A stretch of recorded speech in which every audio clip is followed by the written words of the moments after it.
Recording by Roseanne Schmidt. The Art of Public Speaking by Dale Carnegie and Joseph Berg Esenwein.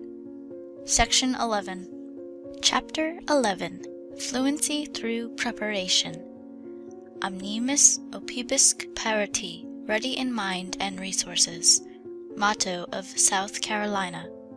In omnibus negotiis prius quam aggrediare abhibenda est preparatio diligens. In all matters before beginning, a diligent preparation should be made.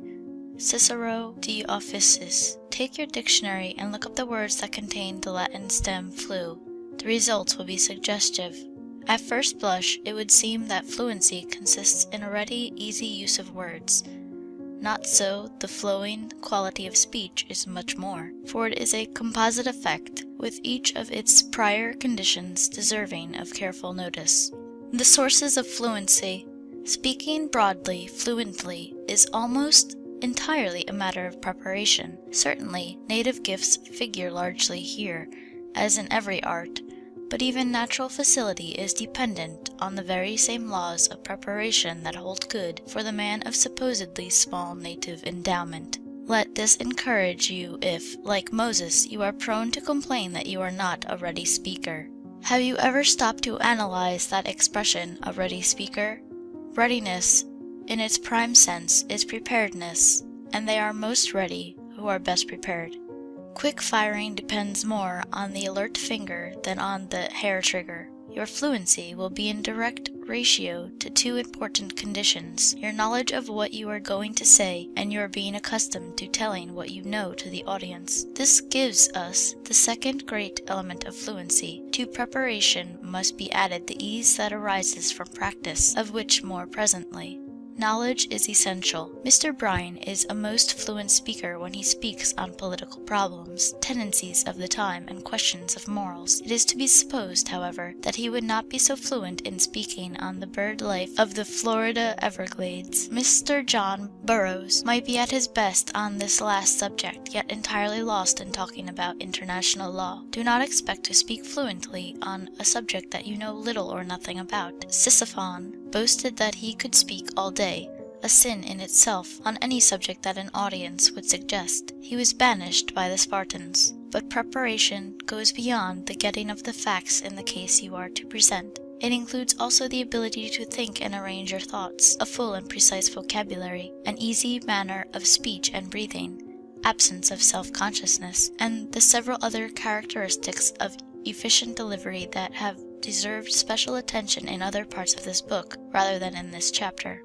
Preparation may be either general or specific. Usually it should be both. A lifetime of reading, of companionship with stirring thoughts, of wrestling with the problems of life. This constitutes a general preparation of inestimable worth. Out of a well-sorted mind, and, richer still, a broad experience, and, best of all, a warmly sympathetic heart, the speaker will have to draw much material that no immediate study could provide. General preparation consists of all that a man has put into himself, all that heredity and environment have instilled into him, and that other rich source of preparedness for speech, the friendship of wise companions. When Schiller returned home after a visit with Goethe, a friend remarked, "I am amazed by the progress Schiller can make within a single fortnight." It was the progressive influence of a new friendship. Proper friendships form one of the best means for the formation of ideas and ideals, for they enable one to practice in giving expression to thought. The speaker who would speak fluently before an audience should learn to speak fluently and entertainingly with a friend. Clarify your ideas by putting them into words. The talker gains as much from his conversation as the listener. You sometimes begin to converse on a subject thinking you have very little to say, but one idea gives birth to another, and you are surprised to learn that the more you give, the more you have to give. This give and take of friendly conversation develops mentality and fluency in expression. Longfellow said, "A single conversation across the table with a wise man is better than 10 years' study of books." And Holmes, whimsically yet none the less truthfully, declared that half the time he talked to find out what he thought. But that method must not be applied on the platform.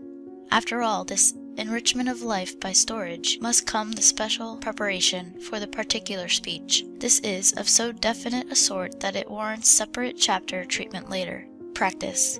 But preparation must also be of another sort than the gathering, organizing, and shaping of materials. It must include practice, which, like mental preparation, must be both general and special. Do not feel surprised or discouraged if practice on the principles of delivery herein laid down seems to retard your fluency. For a time this will be inevitable. While you are working for proper inflection, for instance, inflection will be demanding your first thoughts, and the flow of your speech for the time being will be secondary. This warning, however, is strictly for the closet, for your practice at home. Do not carry any thoughts of inflection with you to the platform. There you must think only of your subject. There is an absolute telepathy between the audience and the speaker. If your thought goes to your gesture, their thought will too. If your interest goes to quality of your voice, they will be regarding that instead of what your voice is uttering. You have doubtless been adjured to forget everything but your subject. This advice says either too much or too little. The truth is that while on the platform, you must not forget a great many things that are not in your subject, but you must not think of them. Your attention must consciously go only to your message, but subconsciously you will be attending to the points of technique which have become more or less habitual by practice. A nice balance between these two kinds of attention is important. You can no more escape this law than you can live without air. Your platform gestures, your voice, your inflection will all be just as good as your habit of gesture, voice, and inflection makes them, no better. Even the thought of whether you are speaking fluently or not will have the effect of marring your flow of speech. Return to the opening chapter on self-confidence, and again lay its precepts to heart. Learn by rules to speak without thinking of rules. That is not, or ought not to be, necessary for you to stop to think how to say the alphabet correctly. As a matter of fact, it is slightly more difficult for you to repeat ZYX than it is to say XYZ. Habit has established the order. Just so you must master the laws of efficiency in speaking until it is a second nature for you to speak correctly rather than otherwise. A speaker at the piano has a great deal of trouble with the mechanics of playing, but as time goes on his fingers become trained and almost instinctively wander over the keys correctly. As an inexperienced speaker, you will find a great deal of difficulty at first in putting principles into practice, for you will be scared, like the young swimmer, and make some crude strokes. But if you persevere, you will win out. Thus, to sum up, the vocabulary you have enlarged by study, the ease of speaking you have developed by practice, the economy of your well-studied emphasis, all will subconsciously come to your aid on the platform. Then the habits you have formed will be earning you a splendid dividend. The fluency of your speech will be at the speed of flow your practice has made habitual. But this means work. What good habit does not? No philosopher's stone that will act as a substitute for laborious practice has ever been found. If it were, it would be thrown away, because it would kill our greatest joy, the delight of acquisition. If public speaking means to you a fuller life, you will know no greater happiness than a well-spoken speech. The time you have spent in gathering ideas and in private practice of speaking you will find amply rewarded. Questions and exercises. 1. What advantages has the fluent speaker over the hesitating talker? 2. What influences within and without the man himself work against fluency? 3. Select from the daily paper some topic for an address and make a 3-minute address on it. Do your words come freely and your sentences flow out rhythmically? Practice on the same topic until they do. 4. Select some subject with which you are familiar and test your fluency by speaking extemporaneously. 5. Take one of the sentiments given below and, following the advice given on pages 118 through 119, construct a short speech beginning with the last word in the sentence. Machinery has created a new economic world. The Socialist Party is a strenuous worker for peace. He was a crushed and broken man when he left prison. War must ultimately give way to worldwide arbitration.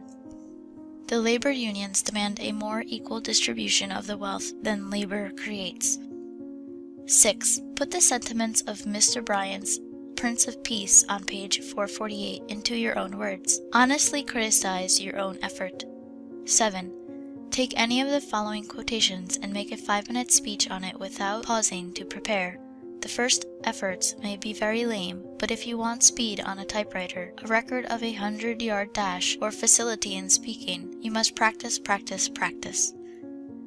There lives more faith in honest doubt, believe me, than in half the creeds. Tennyson, In Memoriam. Howe'er it be, it seems to me, 'tis only noble to be good. Kind hearts are more than coronets, and simple faith than Norman blood. Tennyson, Lady Clara Vere de Vera.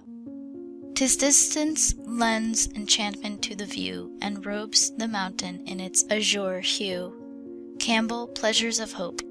His best companions, innocence and health, and his best riches, ignorance of wealth. Goldsmith, The Desert Village. Beware of desperate steps, the darkest day, live till tomorrow, will have passed away. Cowper, Needless Alarm. The country is the world, and my religion is to do good. Paine, Rights of Man. Trade it may help society extend, but lures the pirate and corrupts the friend. It raises armies in a nation's aid, and bribes a senate and the lands betrayed. Pope, Moral Essays. O God, that men should put an enemy in their mouths to steal away their brains. Shakespeare, Othello. It matters not how strait the gate, how charged with punishment the stroll. I am the master of my fate, I am the captain of my soul. Henley, Invictus. The world is so full of a number of things, I am sure we should all be happy as kings. Stevenson, A Child's Garden of Verses. If your morals are dreary, depend upon it they are wrong. Stevenson, Essays. Every advantage has its tax, I learn to be content. Emerson, Essays. 8. Make a 2-minute speech on any of the following general subjects, but you will find that your ideas will come more readily if you narrow your subject by taking some specific phrase of it.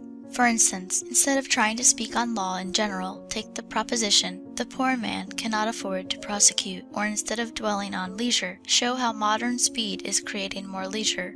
In this way you may expand this subject list indefinitely. General themes: law, politics, women's suffrage, initiative and referendum, a larger navy, war, peace, foreign immigration, the liquor traffic, labor unions, strikes, socialism, single tax, tariff, honesty, courage, hope, love, mercy, kindness, justice, progress, machinery, invention, wealth, poverty, architecture, science, surgery, haste, leisure, happiness, health, business, America, the Far East, mobs, colleges,